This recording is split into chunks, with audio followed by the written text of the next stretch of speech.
जय मसीह की ब्रदर और सिस्टर, प्रभु का हम धन्यवाद करते हैं।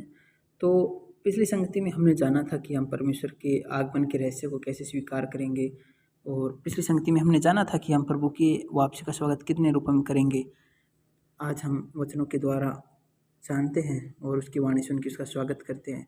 तो चलिए आज की वीडियो से हम जानते हैं कि हम प्रभु का स्वागत कैसे करेंगे और परमेश्वर के राज्य में जाने के लिए हमें कौन से वचन को स्वीकार करना है, क्या है परमेश्वर की इच्छा और परमेश्वर किन लोगों को चुनता है। चलिए हम वचनों से शुरुआत करते हैं। पिछली संगति में हमने जाना था कि अंत के दिनों में जब प्रभु लौट के आते हैं तो वो कैसे आते हैं। कुछ लोग कहते हैं स्वर्गदूतों के साथ बादलों पे उतरेंगे और हर एक आँख उन्हें देखेगी। कुछ लोग कहते हैं कि चोर के समान आता है, और कुछ लोग कहते हैं कि मैं नहीं जानता, लेकिन वह पहले गुप्त रूप में आ सकते हैं और फिर श्वेत बादलों पे आएंगे। लेकिन कुछ कहते हैं कि मुझे यकीन नहीं है, मैं सीखना चाहता हूँ। तो भाई बहन, हम सभी सीखने वाले हैं ना, हम सीखते हैं यहाँ वचनों से। क्योंकि प्रभु अगर सीधे बादलों पे उतरते हैं तो फिर हर एक मानव जाति देखेंगी, फिर उसकी वो भविष्यवाणी पूरी नहीं हो पाएगी, वो झूठी ठहर जाएगी कि देख मैं चोर के समान आता हूँ। ये भविष्यवाणी कब पूरी होगी? जब उसका वचन कहता है कि देख आज वो देहधारी हो चुका है। तो हम वचनों से सीखेंगे कि प्रभु का आगमन कैसे होता है, किस रूप में होता है, और वो कौन जन होते हैं जो परमेश्वर के द्वारा बचा लिए जाएंगे और जो परमेश्वर की वाणी सुनते हैं। ठीक है, हम वचनों से शुरुआत करते हैं। प्रभु का वचन कहता है कि इसलिए तुम भी तैयार रहो, क्योंकि जिस घड़ी के विषय में तुम सोचते भी नहीं हो उसी घड़ी मनुष्य का पुत्र आ जाएगा। तो जिस घड़ी मनुष्य का पुत्र आ जाएगा उसका क्या मतलब है कि मानव जाति सोचती है कि वो बादलों पे उतर के आने वाला है, लेकिन कहता है कि जिस घड़ी तुम सोचते भी नहीं होंगे, वो सोच रहे होंगे कि मैं बादलों पे आने वाला है, लेकिन उसी घड़ी मनुष्य का पुत्र आ जाएगा। तो उसी घड़ी मनुष्य का पुत्र आ भी चुका होगा या आ चुका है, आ गया होगा। वो मानव जाति सोचती है कि बादलों पे आने वाला है।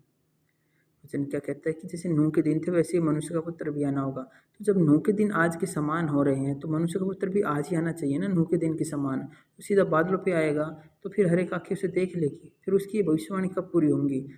नूह के दिन के समान ही मनुष्य का पुत्र आना होगा। तो नूह के दिन के समान ही हम वचनों से सीखेंगे कि प्रभु का आगमन कैसे होगा। बाइबल की भविष्यवाणी कहती है कि क्योंकि जैसे बिजली पूर्व से निकलकर पश्चिम तक चमकती है, वैसे ही मनुष्य का पुत्र का आना होगा।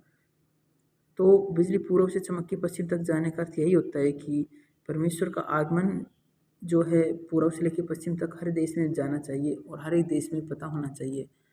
वैसे ही मनुष्य का पुत्र का भी आना होगा। तो मनुष्य का पुत्र भी उसी तरह से आएगा कि पूरे संसार में, पूरे मानव जाति में उसकी जो है आगमन का स्वागत किया जाए। यहाँ हम वचनों को देखते हैं कि यहाँ 2 चरण हैं। देह में अपना कार्य करने के लिए सबसे पहले आपदाओं में सार्वजनिक रूप में प्रकट होंगे, या फिर अंतिम दिनों में गुप्त रूप में देह के रूप में कार्य करेंगे। जो लोग प्रभु की वापसी का स्वागत कर सकते हैं वे हर दिन परमेश्वर के नवीनतम वचनों को खाते और पीते हैं, परमेश्वर के न्याय और शुद्धिकरण को स्वीकार करते हैं, धीरे धीरे पाप और शैतान के प्रभाव से दूर हो सकते हैं, ताकि महाआपदाओं के आगमन के पहले विजेताओं का समूह बन जाए, जिसका अर्थ है प्रथम फल। तो हम यहाँ पे 2 ऑप्शन देखते हैं, तो ऑप्शन बी हमें उचित लग रहा है, क्योंकि हम समझ रहे हैं वचनों से कि वो एक गुप्त रूप में ध्येय के रूप में आके जो कुछ लोग प्रभु की वाणी स्वीकार करते हैं उन्हें वो नए वचन देता है, ताकि वो खुद को शुद्धिकरण कर सके, खुद को पवित्र कर सके। क्योंकि मानव जाति अभी इतनी पवित्र नहीं हुई है कि सीधे परमेश्वर को बादलों पर प्रकट होते देखे और उसके द्वारा उठा ली जाए। ये मानव जाति की अवधारणा होती है।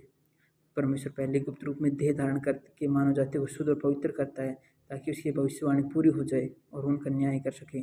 जैसा वचन कहता है कि इसलिए तुम भी तैयार रहो, क्योंकि जिस घड़ी के विषय में तुम सोचते भी नहीं उसी घड़ी मनुष्य का पुत्र आ जाएगा। कहता है वचन कि देख मैं चोर की नहीं आता हूँ, जो चोर की नहीं आके आता है। और उसका वचन कहता है कि खुलेआम प्रकट परमेश्वर देह में अपना कार्य पूरा करने के बाद सफ़ेद बादलों पर खुले तौर पर प्रकट होगा। देखो मैं बादलों के साथ आने वाला है और हर एक आँख उसे देखेगी, वरन जिन्होंने उसे भेजा था उसे भी देखेंगे, और पृथ्वी के सारे कुल के कारण उसे छाती पीटेंगे। तो इसका अर्थ ये होता है कि वह बादलों के साथ आने वाला है, हर एक आँख उसे देखेगी। लेकिन कब?